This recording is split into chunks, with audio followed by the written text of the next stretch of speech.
বিয়ের পর স্বামীকে পছন্দ না হওয়ায় পুরুষ সেজে পালালেন স্ত্রী, ছেলে সেজে দিব্যি ঘুরে বেড়াচ্ছিলেন এ নববধূ। ছোট চুল, শার্ট প্যান্ট দেখে বোঝার উপায় নেই এটি কারো নববধূ। বড় চুল কেটে ছেলে সেজে ঘুরে বেড়ানো স্ত্রীকে নিজেও চিনতে পারেননি স্বামী। নিখোঁজের বেশ কয়েকদিন পর চালচলন দেখে সন্দেহ হলে পুলিশ হেফাজতে নেওয়া হয় এ নারীকে। এরপরই জানা যায় তার আসল পরিচয়। শুনে অবাক হলেও গত শনিবার বিকেলে পুরুষ বেশে ধরা পড়লেন সদ্যবিবাহিত বৃষ্টি নামের এ নারী।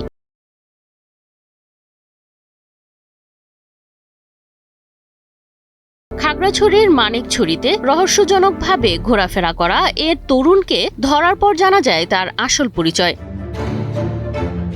কয়েকদিন ধরে মানিকছড়ির বিভিন্ন এলাকায় এভাবেই ঘুরে বেড়াচ্ছিলেন বৃষ্টি। ছেলেদের মতো চলাফেরা দেখে কেউ বুঝতেই পারেননি তিনি একজন নারী।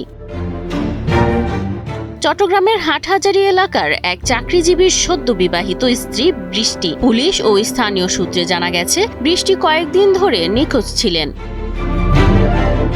প্রাথমিকভাবে ধারণা করা হচ্ছে পারিবারিক অমিল ও স্বামীকে অপছন্দ করার কারণেই তিনি বাড়ি ছেড়ে বেরিয়ে আসেন এবং পরিচয় গোপন করতে ছেলের বেশ ধরেন। ঘটনাটি এলাকায় ব্যাপক আলোচনার জন্ম দিয়েছে। বিষয়টি নিয়ে তদন্ত চলছে বলে জানিয়েছে পুলিশ।